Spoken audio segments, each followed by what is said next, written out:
할렐루야, 안녕하십니까?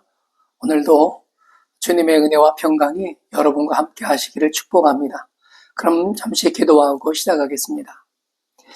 자비로우신 하나님 아버지, 은혜와 사랑에 감사합니다.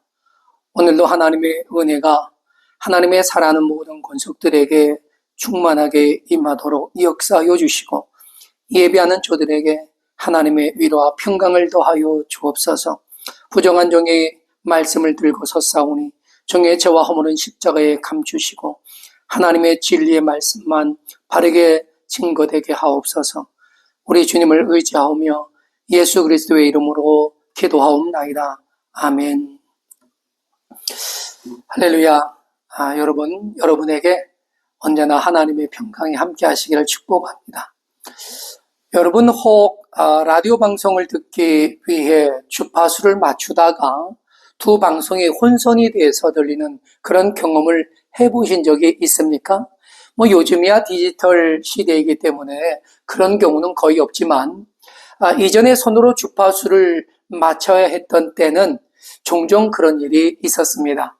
그런데 만일 그런 상황에서 한 채널에서는 진실을 전달하는 뉴스가 나오고 또 다른 하나의 채널에서는 가짜 뉴스가 마치 진실처럼 나오고 있다면 우리는 과연 어떤 뉴스 주파수에 맞추게 될까요? 물론 자신이 진실이라고 생각하는 것일 겁니다. 그런데 우리가 진실과 거짓, 옳은 것과 그른 것을 잘 분별할 수 없다면 아마도 좀 더 흥미로운 쪽의 주파수를 맞출 겁니다. 우리가 사는 이 시대는 정말 말도 많고 탈도 많은 시대입니다. 우리는 그 많은 말 중에서 진실과 거짓, 그리고 진리와 비진리를 분별하고 찾아내야 합니다. 오늘 본문에서 사도 요한은 이 세상에는 두 가지 말이 있다고 말합니다. 하나는 하나님의 말씀이고 다른 하나는 세상의 말이라는 거죠. 우리는 하나님의 말씀과 세상의 말, 곧 사탄의 말을 분별할 수 있어야 합니다. 그리고 사탄의 말인 이 세상의 말에는 우리가 단호하게 거절할 수 있어야 하고 하나님의 말씀에 주파수를 맞추고 그 말씀에 귀를 기울여야 합니다. 하나님의 말씀은 하나님의 뜻을 따라 순전한 마음으로 순종하면서 행동할 것을 촉구합니다. 따라서 사도들도 또 선지자도 하나님의 말씀을 받아서 우리에게 전했고 그리고 그 말씀대로 살아가는 삶의 모범을 보였습니다. 우리가 그 모범을 따르는 것도 우리는 하나님의 말씀을 잘 듣고 따르는 것이죠.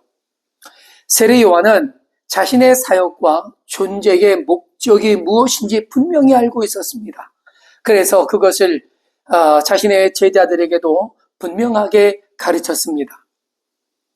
요한복음 3장 22절로 29절에 보면요.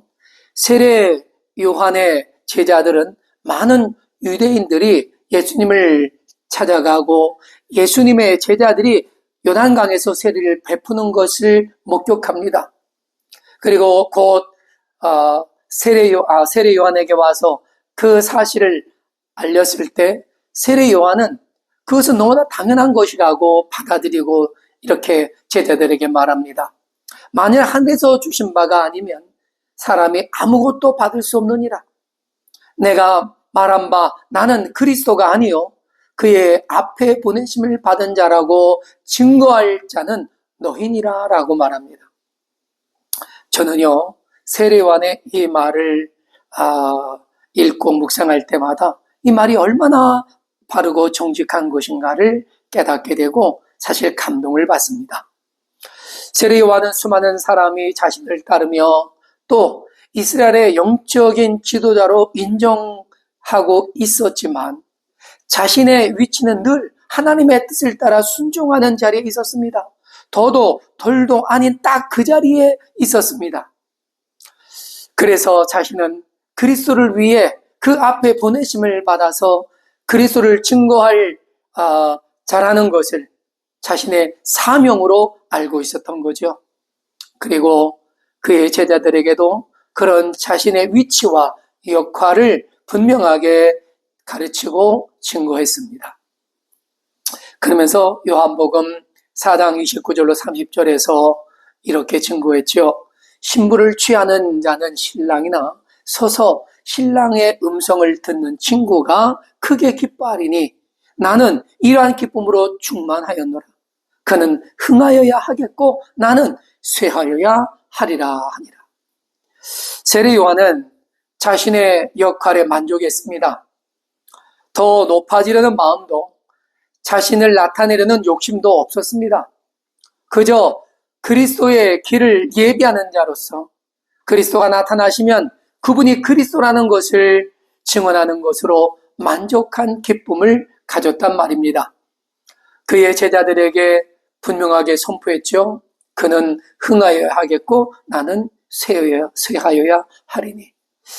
이 고백은 사실 이 시대에 하나님의 종들인 목회자들에게 너무나 중요한 인식이라고 생각합니다.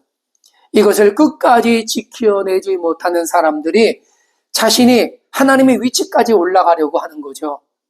사람들은 가증스러운 외식에 길들어져 있어서 스스로 겸손하고 진실하다고 생각하는 경우가 많아요. 겸손을 말하는 교만을 가졌고 진실을 말하는 거짓을 가지고 있습니다. 이 시대 교회 지도자들에게 이런 모습을 흔히 찾아볼 수 있습니다. 겸손을 말하지만 겸손하지 않아요. 진리를 말하는데 진리를 따르지 않습니다. 그렇기 때문에 저를 비롯해서 이 시대 기독교 지도자들은 스스로를 냉정하게 살펴보고 진단하고 회개해야 할 것입니다. 여러분, 오래전에 한국에서 자생한 이단 사이비 종파 전도관, 전부교라고도 하죠. 그 교주가 박태선인데 여러분 기억하고 있는지 모르겠습니다. 그런데 이 박태선이요, 처음에는 교회에서 아주 겸손하고 신실한 성도였다는 겁니다. 그러다가 자신에게 성령의 강력한 역사가 일어나고 병자들이 고침을 받으면서 자신을 따르는 많은 사람이 생기자 우쭐해지고 결국 마귀의 틈을 타서 또 그가 곁길로 빠지고 만 겁니다. 그리고 만들어낸 것이 전도관 아닙니까? 박태선은 자신이 성령의 대리자라고 주장하다가 결국 자신을 하나님이라고까지 주장했습니다. 그러면서 1980년대 후반에는 이 전도관이요, 기독교 복음 선교회라는 JMS와 천부교로 분열되죠. 그래서 1990년대에 박태선이 죽을 때까지 바로 이 천부교의 교주로 있었죠. 하나님께서 주신 은사와 또 은혜로 주님께 쓰임 받는 것을 감사하고 또 겸손하게 사명을 감당하지 못하고 스스로 교만하게 되어서 하나님을 대적하는 이단이 되고 만 것입니다. 마치 천상에서 타락해서 지상으로 떨어진 미의 천사였던 그 루시퍼를 닮아 있지 않습니까? 누구든지 하나님의 은혜를 하나님께 감사로 돌려드리지 않고 자신의 영광을 추구하게 되면 결국 하나님을 대적하는 자리에 서게 되는 것입니다. 그런 모습이 좀 더 심각하게 되면 이단과 사이비가 되는 거죠. 이런 모습이 오늘날 교회에서도 버젓이 일어나고 있는 것이 얼마나 안타까운지 모릅니다. 그래서 교회의 규모가 크든 작든 담임 목사가 되면 제왕적인 위치에 서려는 목회자가 너무나 많습니다. 세례 요한과 박태선은 서로 달라도 너무나 다르지 않습니까? 세례 요한은 하나님의 말씀을 따라 진실한 하나님의 종으로 살았지만 박태선은 보세요. 하나님 은혜를 저버리고 마귀 그놈의 미혹에 끌려서 자신의 영광과 탐욕을 채우기 위해 살았으므로 이단을 만들고 사이비 종파를 만들어 교주가 되었던 겁니다. 그러니까 하나님의 말씀은 하나님의 뜻을 이루도록 우리를 이끌어 갑니다. 물론 그 가운데 역사하시는 영은 오직 성령이십니다. 오늘 본문에서 사도 요한은요, 아주 중요한 키워드 같은 명제를 제시하죠. 그것은 성도는 하나님의 자녀로서 하나님께 속하였기 때문에 하나님을 아는 자라는 겁니다.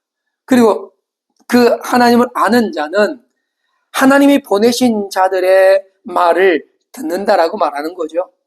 그래서 하나님께 속한 사람, 곧 하나님의 사람은 하나님의 뜻을 따라 순종하기 위해 하나님의 말씀을 가지고 있는 사도들이나 교회의 신실한 지도자들의 가르침을 듣고 따른다는 겁니다. 우리가 지난주에 나눈 말씀에서 우리는 누구든지 그가 누구에게 속했는지, 하나님의 영인지 아니면 사단의 영인지 분별해야만 한다고 함께 나눴습니다. 그렇습니다. 하나님께 속한 사람은요, 하나님의 말씀을 듣고 따라가죠. 그러나 세상에 마귀에 속한 사람은 어떻습니까? 마귀의 말을 듣고 세상의 욕심을 이루기 위해 살아가는 겁니다. 그러니까 우리 스스로 우리를 진단할 때 우리는 세상의 욕심에 이끌려가고 있는지 아니면 하나님의 뜻을 이루기 위해서 순종하며 정직하게 살아가고 있는지 살펴봐야 하는 것입니다. 오늘 본문 4절에서 사도 요한은 이렇게 증거합니다. 자녀들아, 너희는 하나님께 속하였고 또 그들을 이겼나니 이는 너희 안에 계신 이가 세상에 있는 자보다 크심이니라 라고 했습니다. 우리가 하나님께 속하였는지 아니면 세상에 속하였는지 알 수 있는 것은 사실 우리의 열매를 통해서 알 수 있습니다. 그것은 우리가 세상을 이기고 있는지, 그래서 여전히 하나님을 의지하고 세상의 것을 내려놓고 하나님의 것을 위해 살아가고 있는지, 아니면 세상의 욕심을 따라가며 크고 작은 욕심에 이끌려 살고 있는지를 보면 우리 스스로 알 수 있습니다. 사도 요한이 그리스도인을 향하여 이렇게 말하는 것은 우리가 하나님께 속한 하나님의 자녀답게 세상 유혹에 끌려가지 말고 오직 하나님의 뜻을 따라 믿음으로 살아가라는 공고일 것입니다. 물론 사도 요한이 여기서 강조하고 있는 내용은 뭡니까? 요한일서 4장 1절로 3절에서 말씀했던 것처럼 예수님의 성육신 하심을 믿는 자와 믿지 않는 바로 그 이단의 기준을 분별하는 것이었습니다. 여기에 더해 우리 스스로가 그 어떤 이단 사이비가 걸어가는 그 길에 조금이라도 동조하지 말 것을 당부하고 있단 말이죠. 우리가 세상이 주는 달콤함이나 부와 명예와 권세로 누리는 즐거움이 아무리 좋아 보이고 위대해 보인다 해도요, 우리를 죄와 사망에서 구원하시고 영원한 하나님의 나라에서 영생하게 하신 그 하나님의 은혜와 그 권세와는 결코 비교가 될 수 없는 것이죠. 4절에서 우리가 세상을 이겼다고 말하지 않습니까? 근데 여기에서 이겼다라는 말이요, 완료 시제인데요, 이것은 승리가 과거에 결정적으로 성취된 것임을 나타낼 뿐 아니라 그 승리가 현재까지도 계속됨을 시사해주고 있습니다. 그러니까 예수 그리스도께서 세상을 이기신 그 이김이 지금도 우리에게 그리스도 안에서 계속해서 이김의 상태가 되고 있다는 것입니다. 그러니까 우리가 그리스도 예수 안에서 지금도 이겼고 그리고 계속해서 이기고 있다는 것입니다. 여기서 이겼다는 것에 대한 올바른 이해가 필요한데요, 여기서 이겼다는 것은요, 세상의 유혹을 거절하고 물리쳤다는 의미를 가지고 있습니다. 우리가 하나님께 속하였고 하나님의 뜻을 따라 살아가는 우리 인생이 분명한 목적을 가지고 있기 때문에 우리는 그 표대를 잃어버리지 않고 쫓아간다는 것입니다. 빌립보서 3장 14절에 표대를 향하여 그리스도 예수 안에서 하나님이 위에서 부르신 상을 위하여 쫓아간다라고 말하지 않습니까? 여러분, 우리는 인생을 살아가는 동안 이 말씀을 아주 소중하게 간직하고 굳게 잡아야 합니다. 이 표대는 하나님께서 우리에게 주신 영적인 목표이거든요. 이것은 우리가 하나님의 뜻을 이루기 위해 세상과 타협하지 않고 오직 한 길, 그 믿음의 길을 가는 것을 말합니다. 그렇습니다. 우리가 세상의 소리에 흔들리지 않고 오직 하나님의 말씀에 귀를 기울이며 믿음으로 살아내는 것, 이것이 하나님께 속하여 세상을 이겼고 지금도 이기고 있는 하나님의 사람인 것입니다. 우리가 집착하는 이 땅에 있는 세상의 것들이요, 지금은 무엇보다 소중하게 여겨질지 모르지만 여러분, 세상의 모든 것은 다 끝이 있습니다.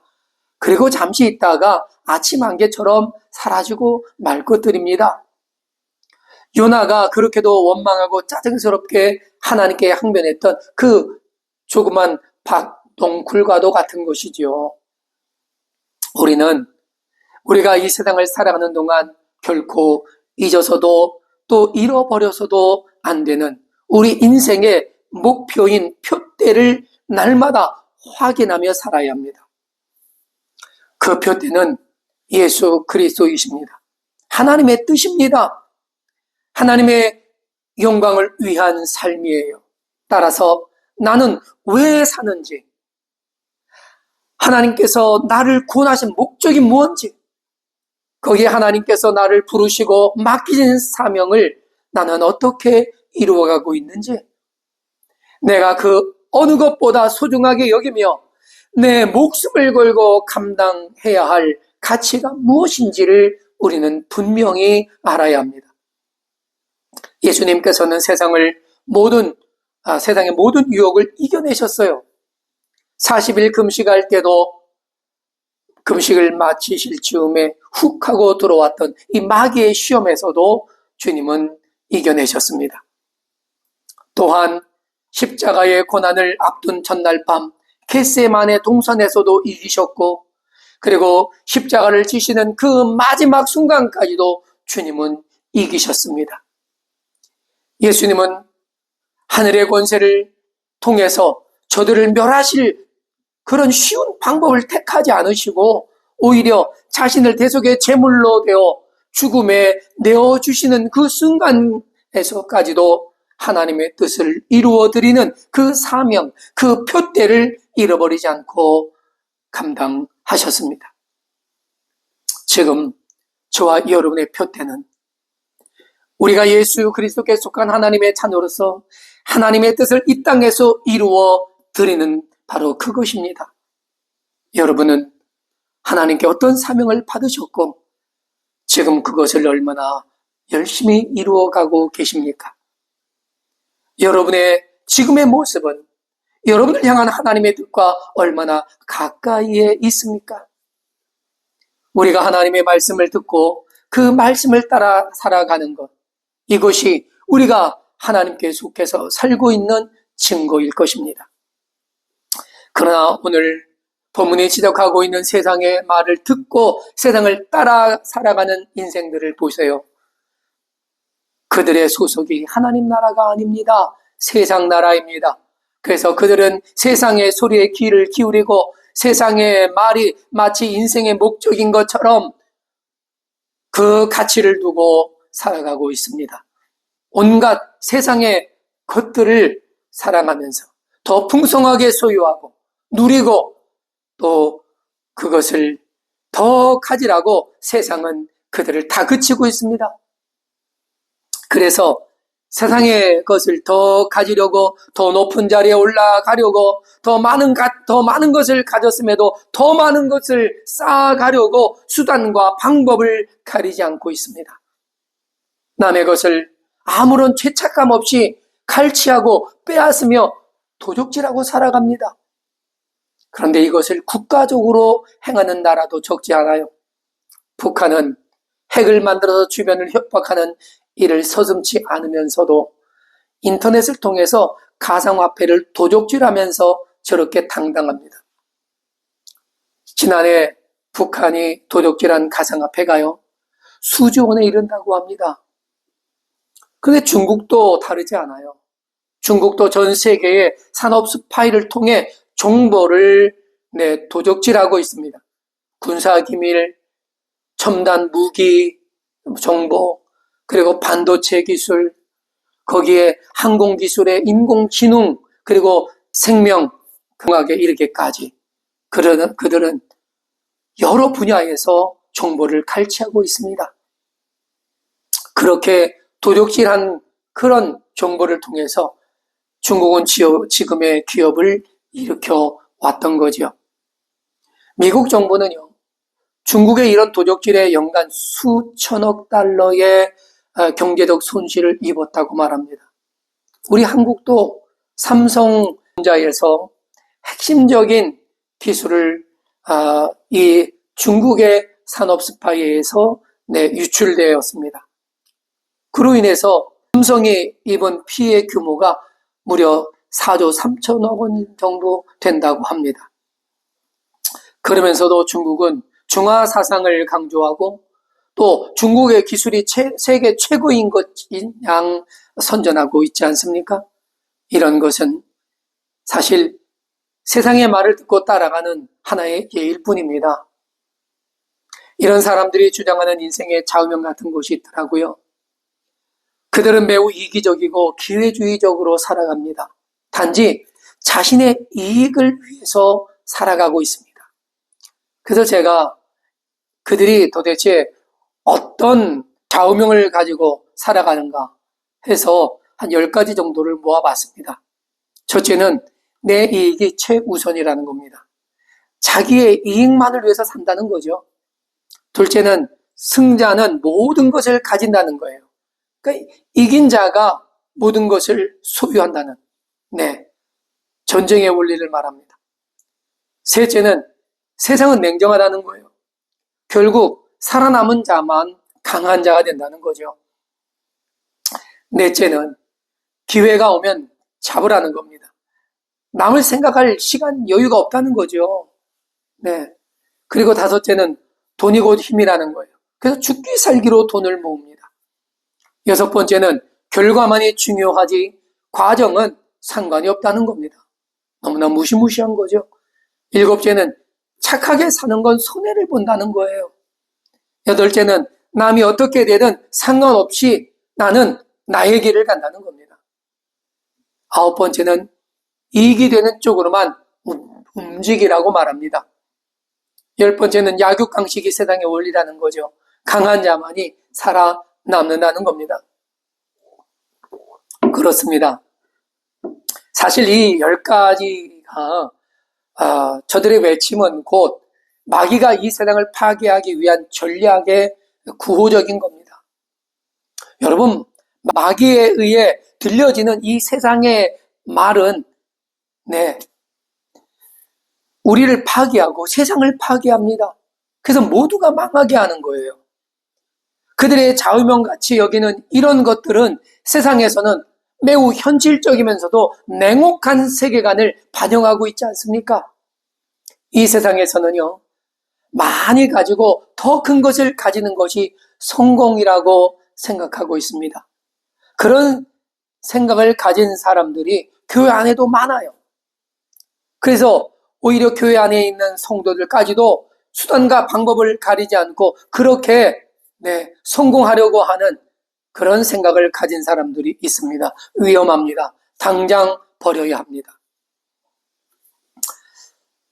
정말 안타까운 것은 이런 모습이 오늘날 교회 안에서 성공한 사람들이라고 평가받고 있다는 것이고 많은 사람이 그런 과정을 따라가고 싶어 한다는 거죠.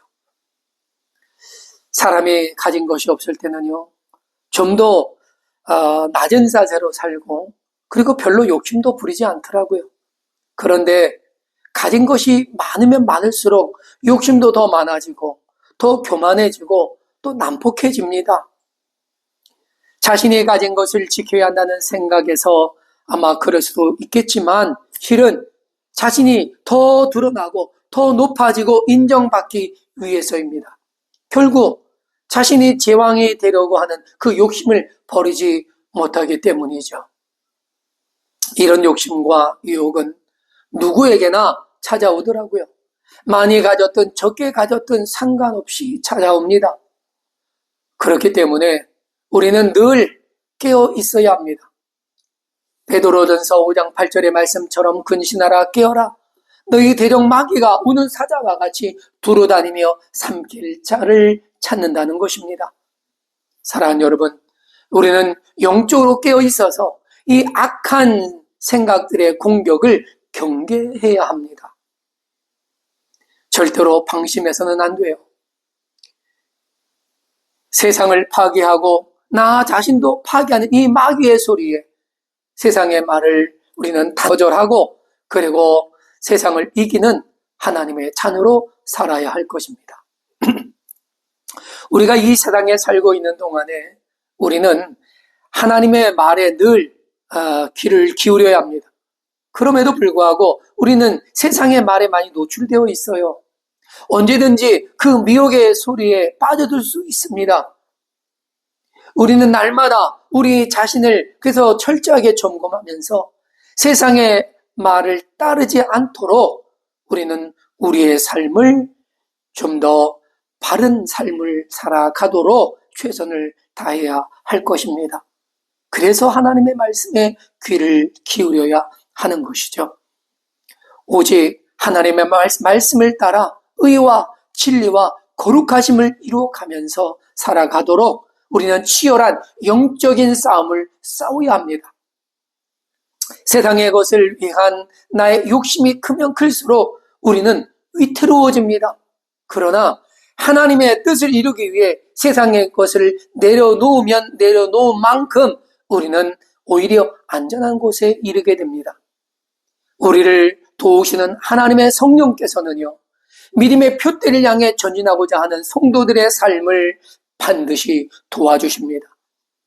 오늘 본문에서 하신 말씀을 기억하십시다. 너희 안에 계시는 이가 세상에 있는 자보다 크십니다. 그렇습니다. 세상의 그 어떤 것보다 하나님이 크고 위대하십니다. 우리 안에 계신 성령께서 우리를 도와주시고, 그로 인해 우리가 하나님의 권능과 예수 그리스도의 이름으로 세상을 이기며 승리하도록 역사하십니다. 이처럼 우리는 하나님의 말씀과 세상의 말을 분별할 수 있어야 합니다. 그리고 그 분별한 만큼 그것을 감당할 수 있는 힘과 능력과 지혜가 필요하지요. 그래서 우리는 성경을 날마다 더 깊이 묵상하고, 그리고 성령을 의지하고 성령의 인도를 따르면서 영적인 분별력을 키워가야 합니다.